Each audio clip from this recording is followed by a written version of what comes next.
What's up, everybody? This is Stephen A. Williams with Making Money with Stephen A. Williams here on YouTube. And in today's video, we're going to talk about what's holding you back. Some of the times, what's holding you back is not really top of mind. You might think that there's certain things that are holding you back from being able to be successful, from being able to make more money, from being able to move forward in your life. And I'm here to tell you that there's what could be holding you back is stuff that you don't actually pay too much attention to, and it's because of what happens with us as humans subconsciously.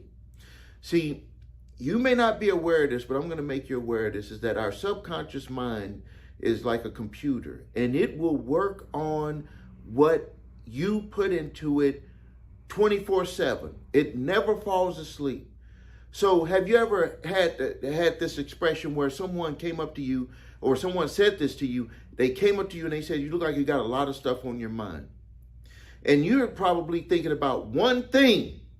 One thing might have you upset, but they can see it. It's like a aura around you. And they're like, you must have a lot of stuff on your mind. So here's my illustration, is that we can go through life trying to get to a goal, and we are doing everything, pushing to get to the goal, but it seems like there's this ball and chain that is just holding us back. So if you could just imagine, you're doing things. You could be reading motivational books. You could be watching my videos on motivation, or Tony Robbins videos on motivation.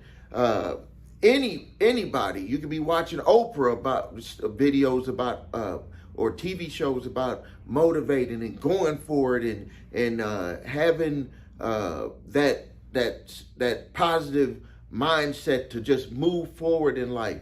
But it just seems like no matter what, it's like you're just dragging, like you're just holding yourself back. And what you have to do, what you have to ultimately do, is you have to figure out, what is this? Like, what is holding you back?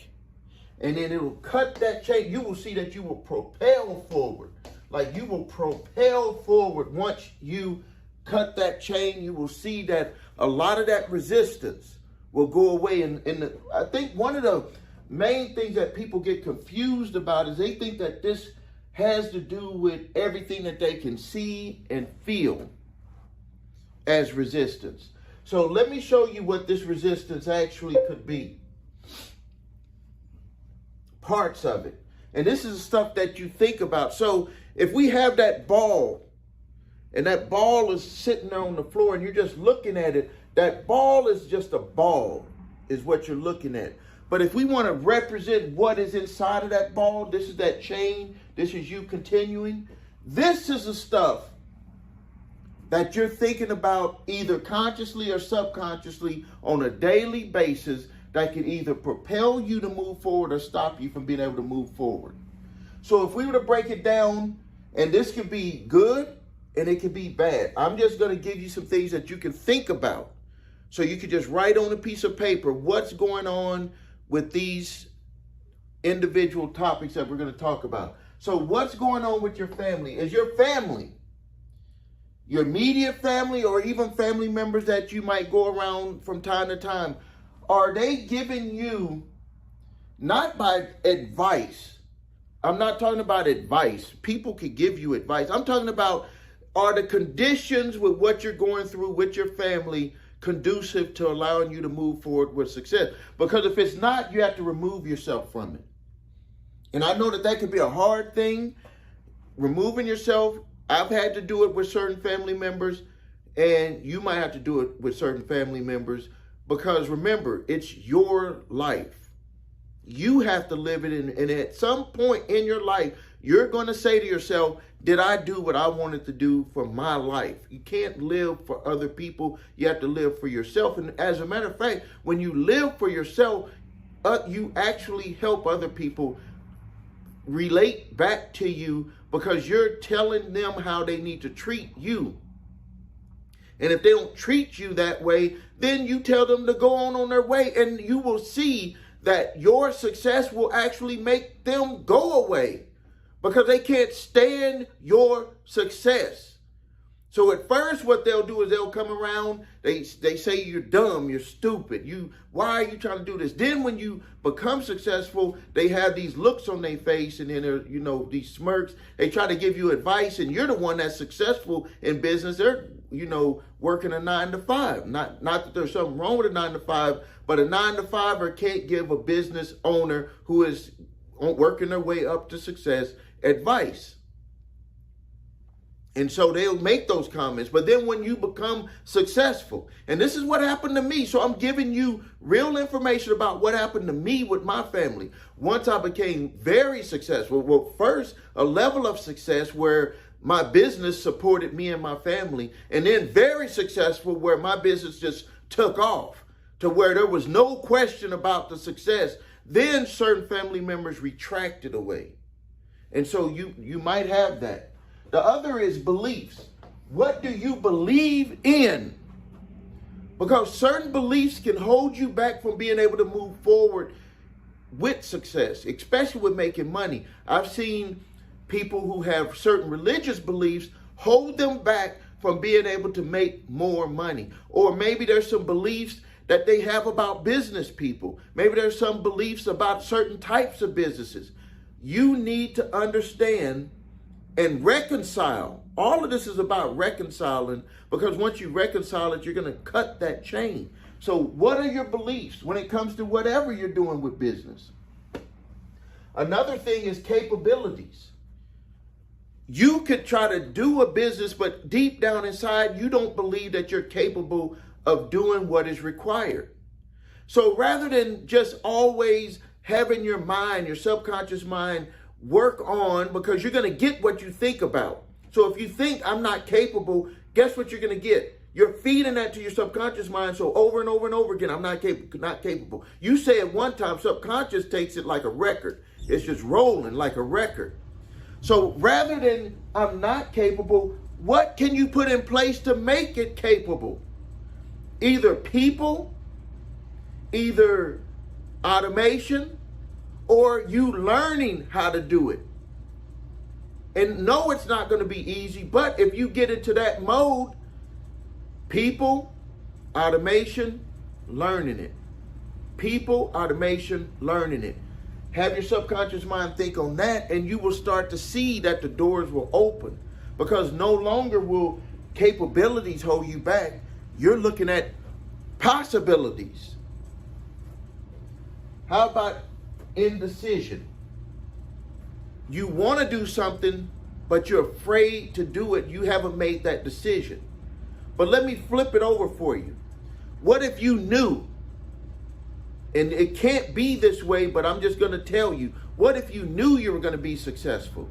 Like, you're going to do what you're going to do, and you're going to have millions of dollars or hundreds of thousands of dollars. You knew it was going to happen. Well, that would take the sweetness out of life. That would take the excitement out of life. You have to take risk.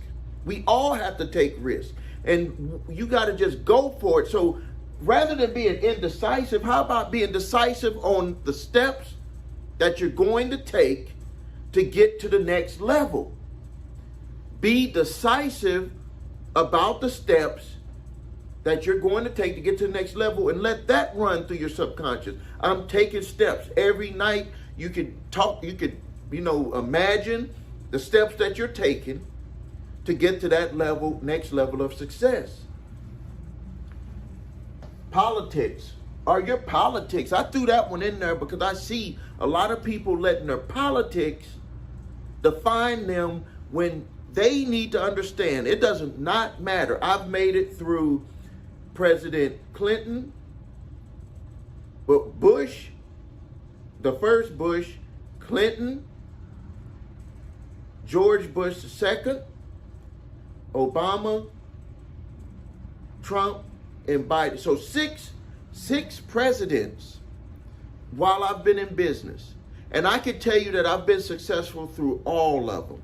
Because as a business owner, our responsibility is not to care about who's in charge, and it does play a part in it, but when you look at all the businesses, they make all of these claims, especially big corporations. They make all of these claims, and what that does is it gets into people's subconscious mind that it must be hard to succeed when they are making money hand over fist, regardless of who is in office.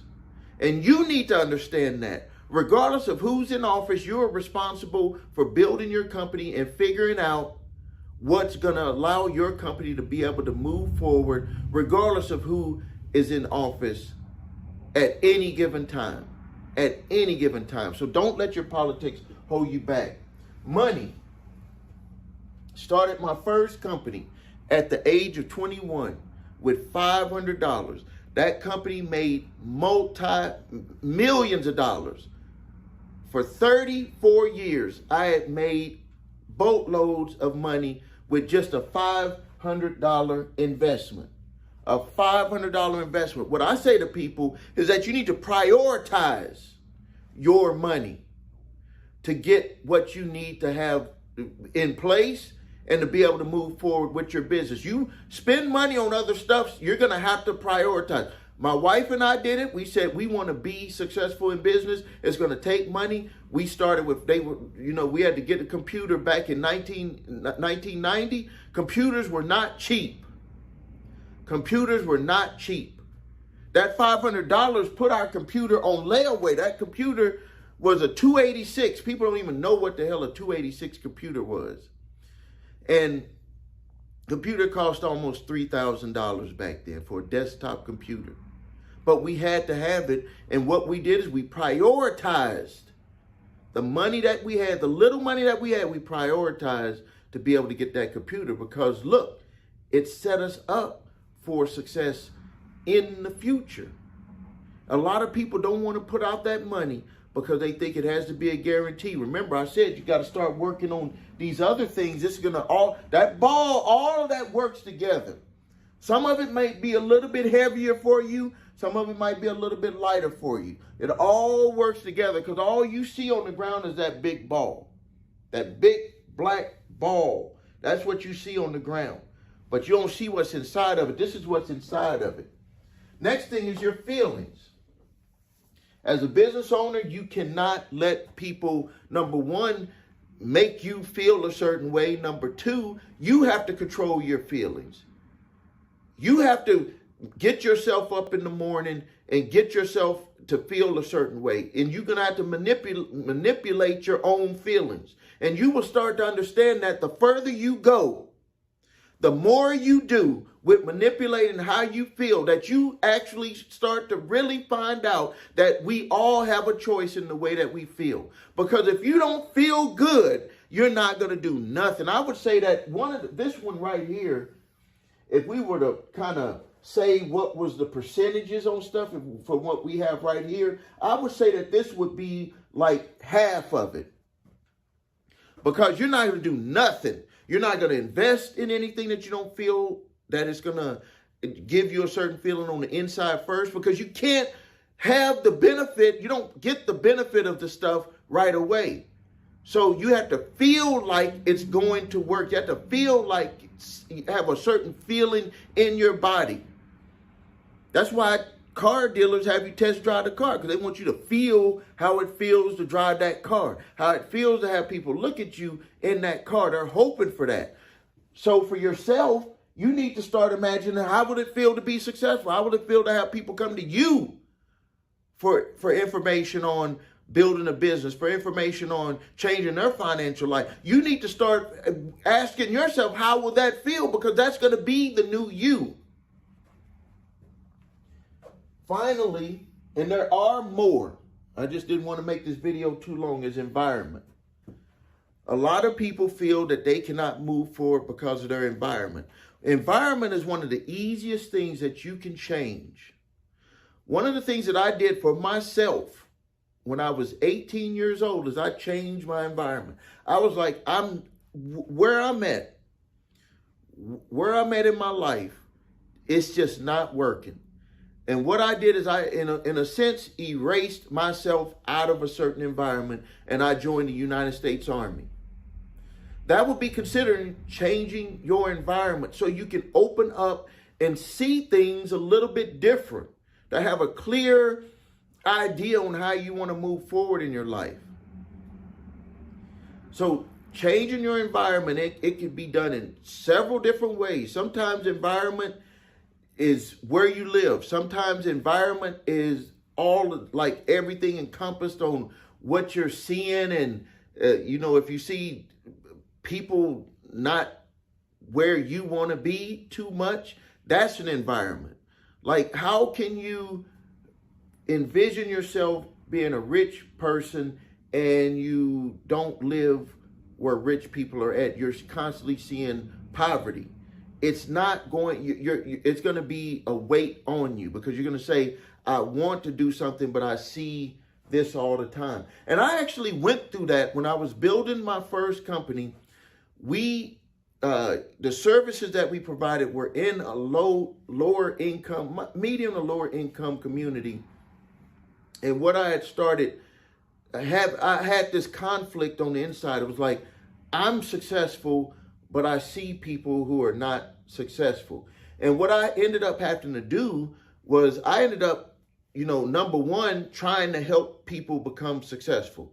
Like, just giving information to help people become successful. Remember, that's what I had said earlier about changing with feelings. Like, how will it feel to be able to give people information so they could be successful, information so they could change their lives? I just started just doing that. Like, if somebody came up and asked me, I would tell them. Not that they would take the advice, but that was how I had to deal with it, so I would be able to understand that, to be able to, number one, exist in that environment, and number two, have a good feeling about it. Like, so all of that you can see works together. So now, at the end of all of my videos, I always talk about how to get something in place, because I believe that if you have customers coming to you all the time, things like this could get worked out. Because actually, with my business that I started at the age of 21, that was what my wife and I had, is that we had a system in place. Even though the internet was not even there, it was, the internet didn't come about until about 94, 95. So with even, and the way that the internet is being done now was not being done towards businesses at that time. So when I say internet, it was just the internet. It was not us talking with businesses. That stuff didn't come around until the I would say the mid 2000s.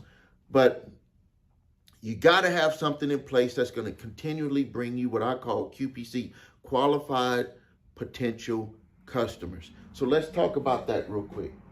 So if I was to ask you right now, what do you have in place?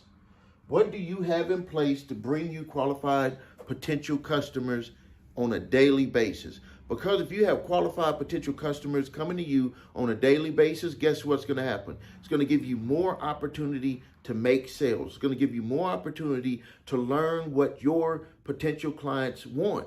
And that's going to set you up to have a successful business. And yes, it does take work. Don't let anyone fool you that being in business is some type of easy cakewalk. That's why most people are not successful in business.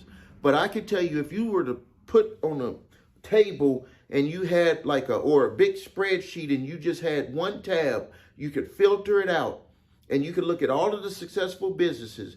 What do they all have in common? What they have in common is that they have a system in place to bring them qualified potential customers. So let's talk about how we can get that in place for you. So to get qualified potential customers, you are going to have to figure out a way of advertising to get qualified potential customers. Depending on what type of business you have, you're going to have to make a little variation on it, but for this example here, I'm going to focus in on businesses who can do what's called lead generation, where you want to get the information of potential clients and then you do the follow-up, or you also send them to your sales page. So now what we want to do is, and you just got to do these 3 steps. You do these 3 steps right, you're already doing better than other businesses out there. The first step is you need to learn how to make what I call winning ads. Winning ads, that means transparent ads.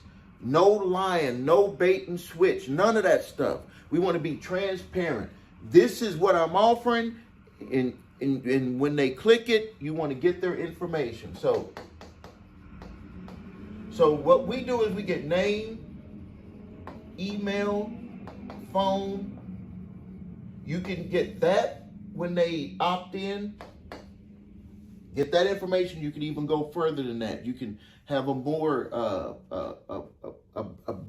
form that's going to ask for more data.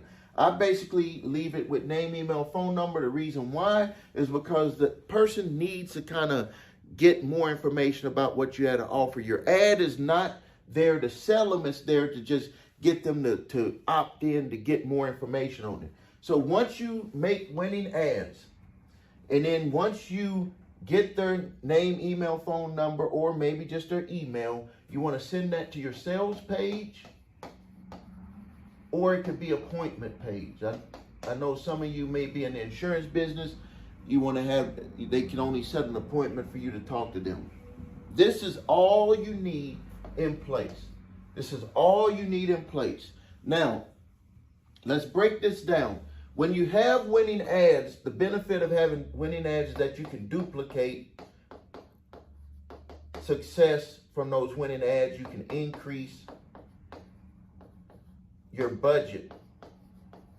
Because if you know that this is working, it's bringing you leads, you can either duplicate the ads. The platforms allow you to do that. And the reason why you might want to duplicate it is because you're gonna the algorithm and everything about that winning ad will be carried over to the next ad, or you could just increase the budget. You're gonna have to test that. Some ads from when you increase the budget, it'll remain the same. Some of the times when you increase the budget, it breaks the algorithm that was put in place. Remember, if you've ever ran an ad on the platforms, it'll say that it's going through a learning phase.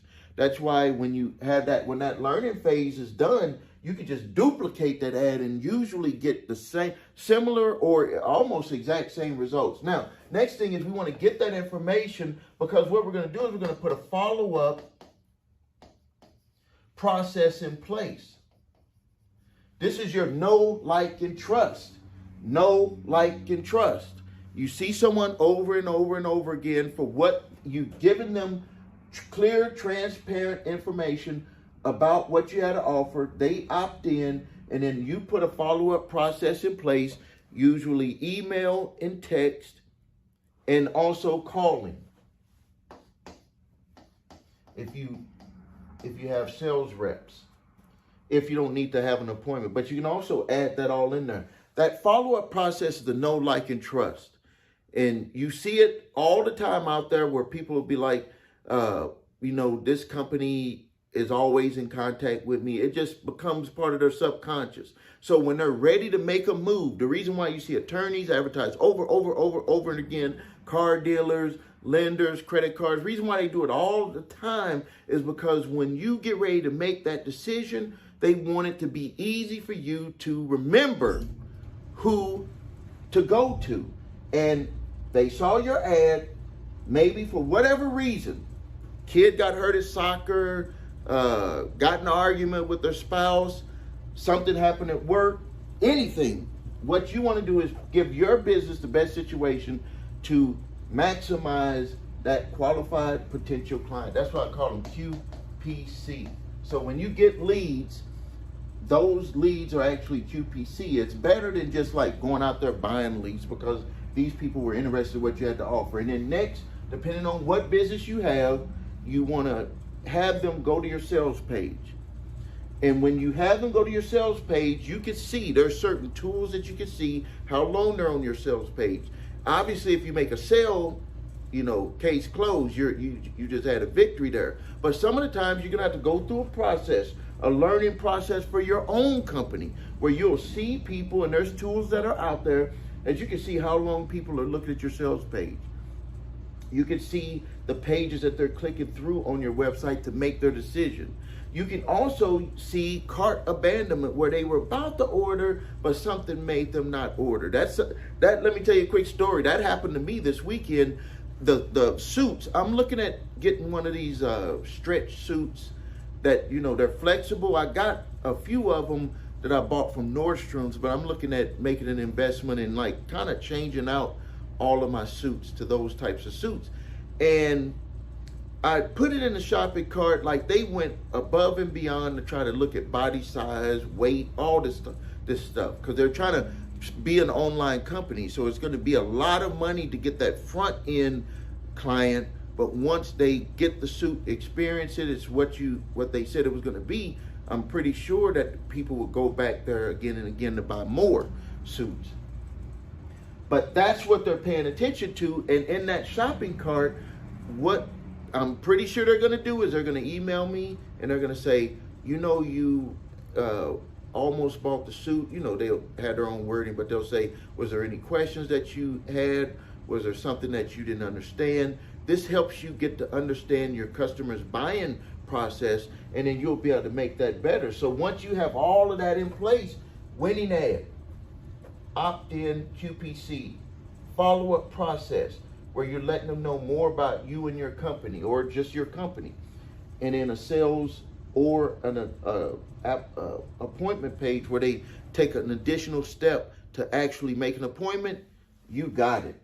You got it. You're on your way to success. If you ever want to have something like this put in place, or if you want to learn how to put it in place, there's a link either below or above this video. Please post your questions and comments. This is Stephen A. Williams with Making Money with Stephen A. Williams here on YouTube.